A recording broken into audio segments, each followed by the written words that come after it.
आपको तीन चार तरीके से बताऊंगी कि भारत के लोग सबसे ज्यादा मूर्ख है। पूरे विश्व में सबसे मूर्ख भारत के लोग हैं।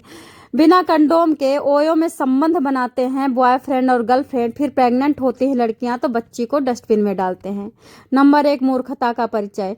उस बच्ची को उठा करके अनाथालय में डाला जाता है, उसको संत और धीरेन्द्र शास्त्री जैसे लोग शादी करवाते हैं, सामूहिक विवाह करवाते हैं और अरबों रुपए खर्च करते हैं।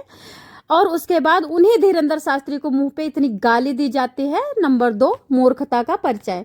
नंबर तीसरा, कहा जाता है ब्राह्मण भारत छोड़ो और ठाकुर ब्राह्मण छोड़ो। लेकिन बांग्लादेशियां इनके जीजा और इनकी अम्मी के आशिक और इनके पापा के सौतन और इनके इनके बहन के बहनोई यानी बहन के पति बहनोई इनके बांग्लादेशी, रोहिंग्या, तिब्बतिया, पाकिस्तानी, घुसपैठिया भारत में घुसे पड़े हैं। उनको अपना बोलते हैं, तुम मेरे हो, तुमको कोई नहीं भगा पाएगा। लेकिन ब्राह्मण भारत छोड़ो, जिन 3-3, 4-4 हजार, 48,000 ब्राह्मणों ने अपनी जान दे दी अपने भारत को आजाद कराने में, भारत के मुगलों ने मारा, उनको कहा जाता ब्राह्मण भारत छोड़ो। और बांग्लादेशियों से कहा जाता तुम मेरे जीजा हो, तुम्हारा आधार कार्ड बनवाऊंगा।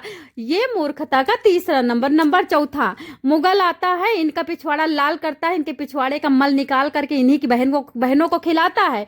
उनको कहा जाता है अरे नहीं, वो घुसपैठिया नहीं था, वो आतंकिया नहीं था। और मनुवादी कहा जाता है संतों को, और क्षत्रियों को कहा जाता है ये तो आंदोलनकारी हैं, ये तो नफरतकारी हैं, ये तो आक्रांति हैं। नंबर चौथा, नफरत मतलब बुद्धि का मतलब क्या कहते हैं, मूर्खता का परिचय, चौथा नंबर। अब पांचवा नंबर, सबसे पहली बात आपको बताना चाहूंगी, जो इंसान पढ़ा लिखा होता है वो आपस में लड़ाई नहीं करता। जो पढ़ा लिखा होता है उठाता है रोटी का टुकड़ा, नाक में नहीं खाता। जो शराब पी करके नाली में पड़ा होता है, सिर्फ नाली में इसलिए पड़ा होता है क्योंकि नाली में डूबता नहीं है, नाली में कोई जाता नहीं है, नाली में आसानी से उनको नींद आ जाती है, कुआं में तो नहीं कूदता। सेम इसी तरह से जो इंसान समझदार होता है वो आपस में लड़ता नहीं है, प्रेम से रहता है। नेता आता है, एक कौम को गाली देता है, दूसरी कौम को सर पे चढ़ा देता है और उनके साथ जनता हो हा हुल्ला हु करने लगती है। मूर्खता का पांचवा लक्षण।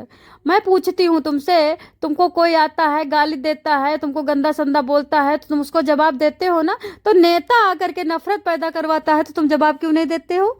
नेता आकर के कहता फलानी जात खराब है, फलानी जाति ने पानी पीने नहीं दिया, फलानी जात की लड़कियां खराब है, तुम मान लेते हो। लेकिन वहीं पे तुमको मैं कहती हूँ ठीक है, एक कौर उठा करके अपने पीछे वाली जगह से खा लीजिए, तब नहीं, अरे मैं नहीं खाऊंगा, मैं तो मुंह से खाऊंगा। तो इसलिए मैं बताना चाहूंगी, मूर्ख एक होता है और महामूर्ख अलग होता है। तो भारत के लोग महामूर्ख